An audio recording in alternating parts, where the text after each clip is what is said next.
Hi,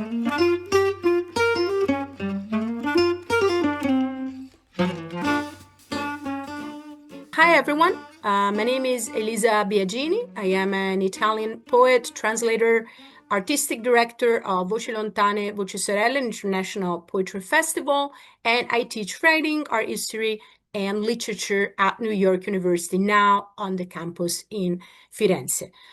Today, you'll hear me and perhaps at times my dog as well, hopefully not too much, given like a short talk on a very ambitious topic that it's the idea of empathy and how we can actually approach this topic through writing. And I picked this among the many possible topics for its strong political meaning, particularly now. The talk will be in a form of sort of scattered thoughts, as if I were like throwing seeds that will hopefully bloom somewhere, sometime in the future. So what I mean by empathy, and I want to rely on the Webster Dictionary that reads, an action of understanding, being aware of, being sensitive to, and vicariously experiencing the feelings, thoughts, and experience of another. And you can already hear in this wonderful definition the political aspect of it, inevitably, but also how inevitably this should be on the mind of every good artist, because the idea of understanding, of being aware of someone, but also vicariously experiencing the feelings is very much at the heart of any production of music, visual arts, or poetry. And I pick empathy also because in this very historical moment, the plutocrats, or actually the techno-plutocrats, who are actually ruling the world, have constantly referring to empathy as a waste of time, form of weakness. Okay, we can't waste time. Obviously, empathy is just, it makes you exactly weaker. You're not productive as much as you used to be. So obviously, the other, who is the other? What is the other? Because my point today will start thinking about the other as human. That's the most obvious thing, considering we are more or less, I would say, human. But then the other is also the animal and the landscape. So how do we relate with that? Anyone who's not me, anything that is not me is the other. That's another possible definition. So to kind of get away from the self and pay attention to the other, we have to first understand what is the self, and even more, how many selves are inside us, because there are for sure many. And again, I'm not talking about being schizophrenic here. I'm talking about a normal condition. Many of us do fantasize about an imaginary alternative self. But what I want to point my attention to today is how much that is often shaped by capitalism. Once again, the internal judge that we have, the idea of personal failure, it is learned through the learned hatred that comes from the tendency to imitate those in power. So once again, it's the market that decides who is a potentially better self. I'm talking about a majority of the people who like to be younger, slimmer. If you are a middle-aged woman like me, obviously, you are not interesting for the market anymore. Obviously, you're not recognized. So this is of the body. So our first thought should be of what is myself and how much I have the control of the definition of who I am, and it's not the market. It's a hard job, obviously, because obviously neoliberalism is everywhere in every second of our life. So it's kind of a very complex to have, but I think it's a good starting point for this reflection. I would like, given that this talk is in English, I would like to quote a couple of giants of American literature. That is also what I'm more prepared on. The first one is Walt Whitman, and the second one is Emily Dickinson. And a couple of references to that from the Song of Myself.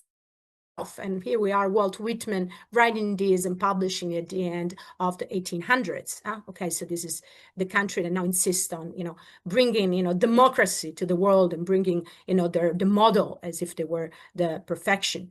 What does he say? I celebrate myself and sing myself, and what I assume, you shall assume. For every atom belonging to me as good belongs to you. So yes, we do have a celebration of the self, but not in a narcissistic way. Yes, accept yourself, celebrate yourself for who you are, regardless of what, the outside world is telling you to be. But also remember that what it's good for you, what it's important for you, what is valuable for you is also valuable for the other.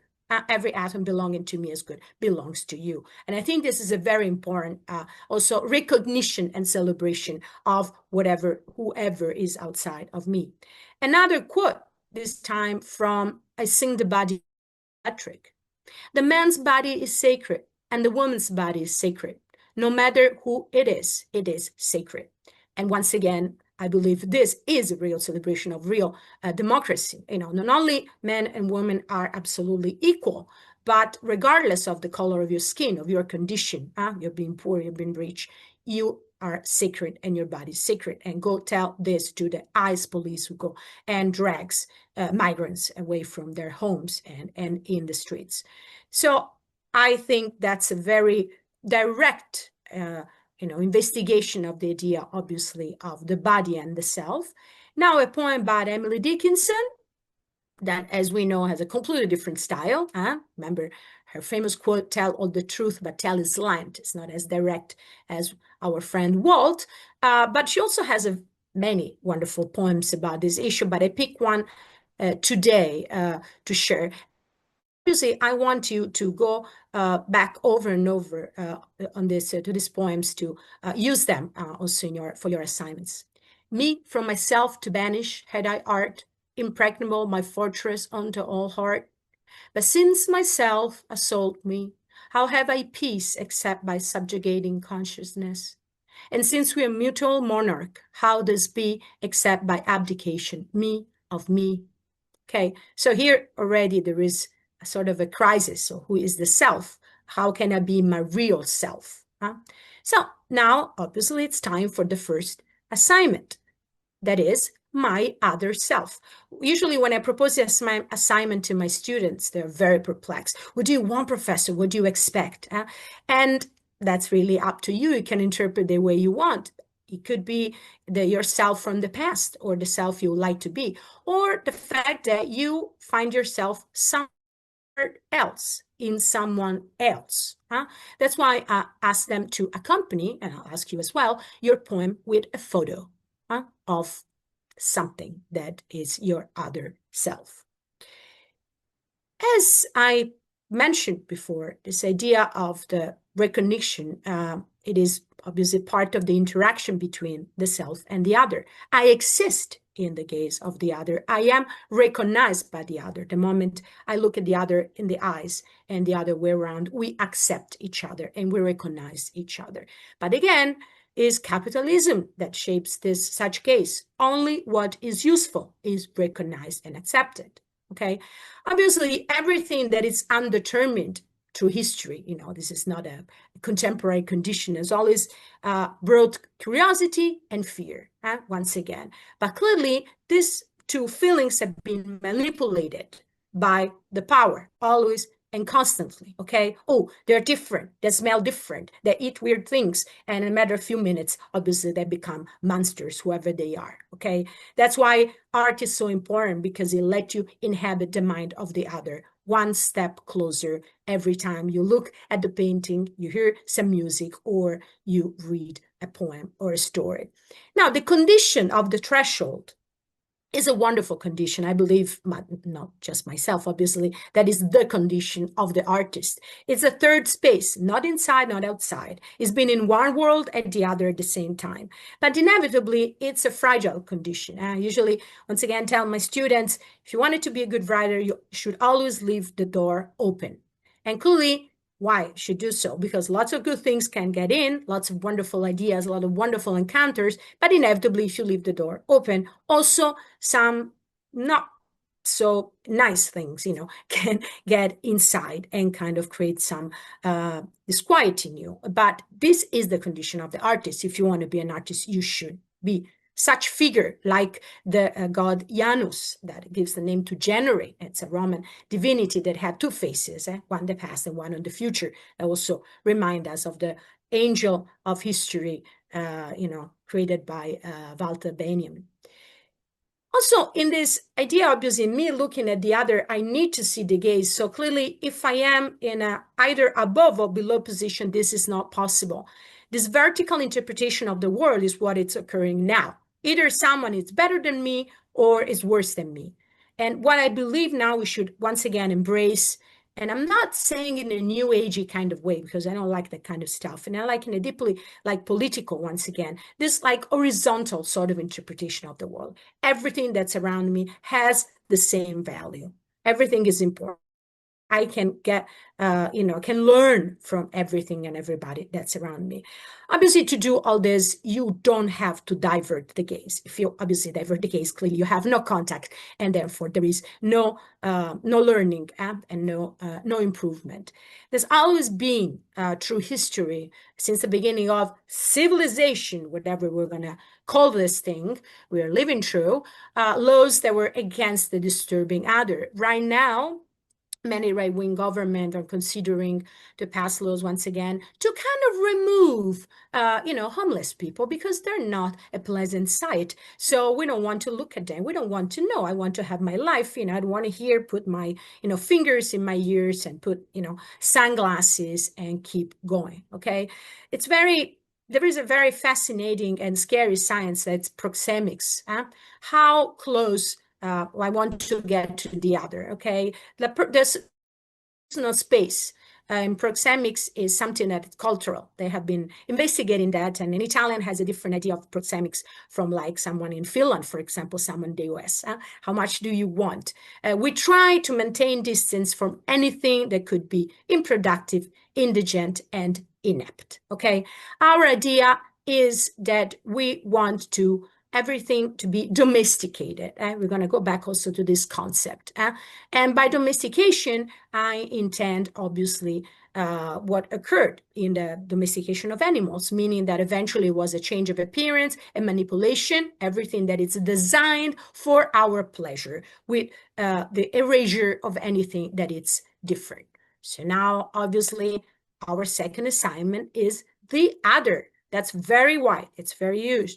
It's up to you to interpret it and decide what to make of it.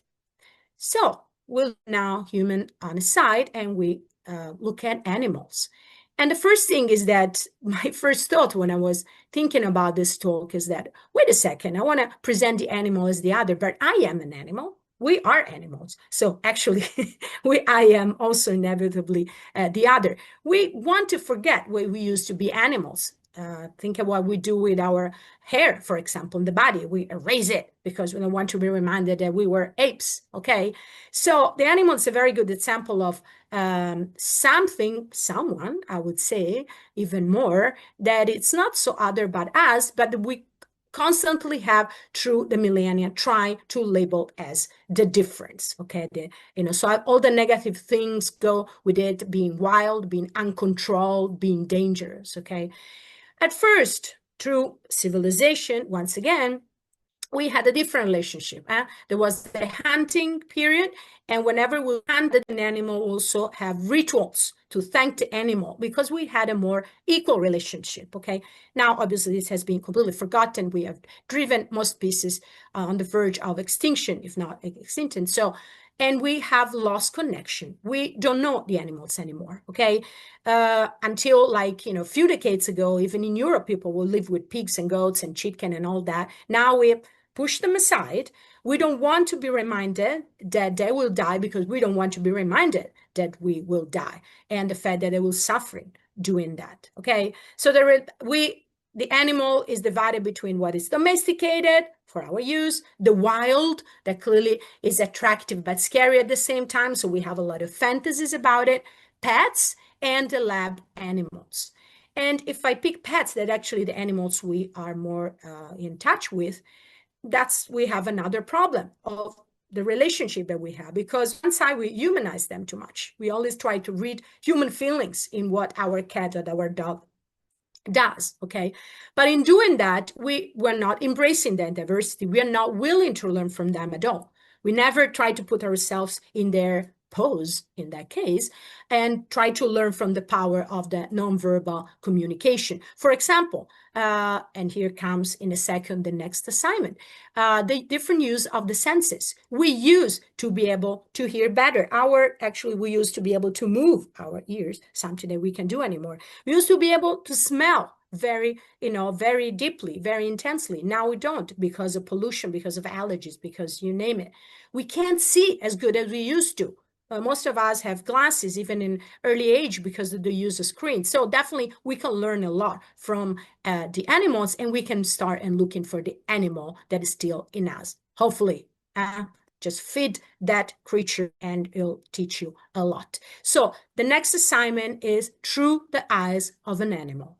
Pick an animal you're intrigued by, or just an animal you're particularly familiar with, and try to look at the world or yourself through the eyes of such animal. And in doing that, part of the assignment is to learn about this animal, observe it as much as possible, or collect informations.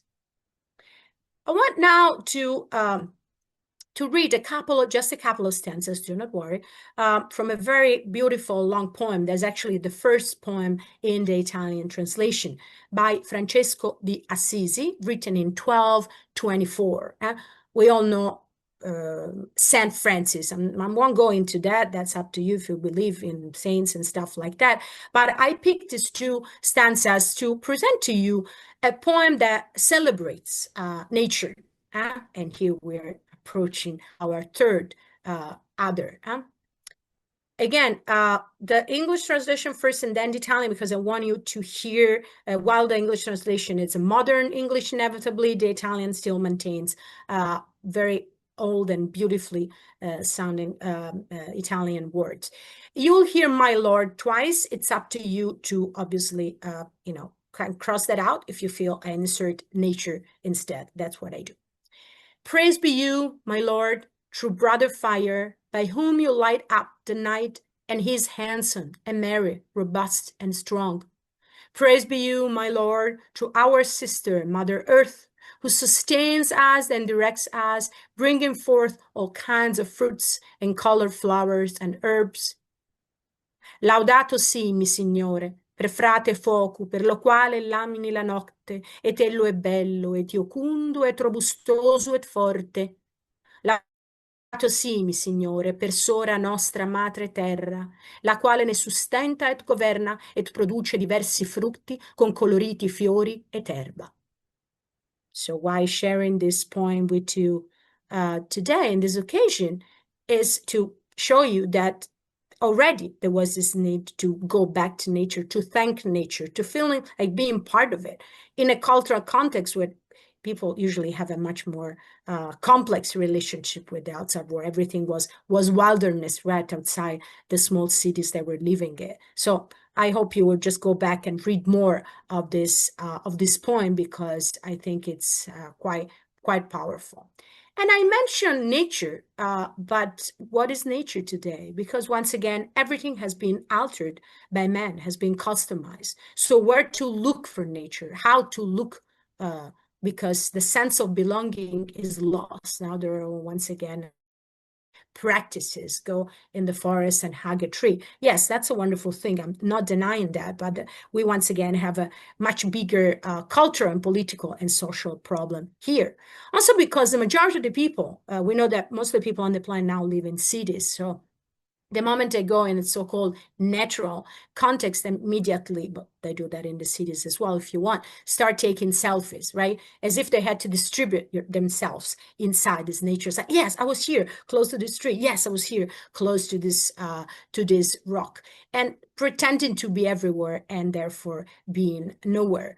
And we were talking about the threshold before, and I obviously want to remind you of Gilles Clement and his work on the third landscape, this idea of also looking for like a not so customized, once again, not so domesticated forms of nature, what, for example, we can even find in cities. So now the last assignment is look for yourself in the landscape. pick a natural element that reverberates inside you. So as much as I want you to try to find the animal inside you and the creature and have a nice conversation, I would like also to find a natural environment that you particularly like, and then forget all the other fun or every other thing. Just go walk and keep your eyes and ears open to find something that will make what's the little bit of nature that's still left inside us reverberate. When you hear that kind of reverberation, that's a moment you should stop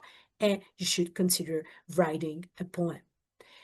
And I would like to end this strange talk reading a poem by Adrienne Rich, a wonderful, wonderful American poet, essayist, feminist, activist. She wrote this in 1992. So you see, we went from the 1800s, 1200s to more recent times. And I believe that this poem kind of presents most of the themes we have been talking today. In those years, people will say we lost track of the meaning of we, of you.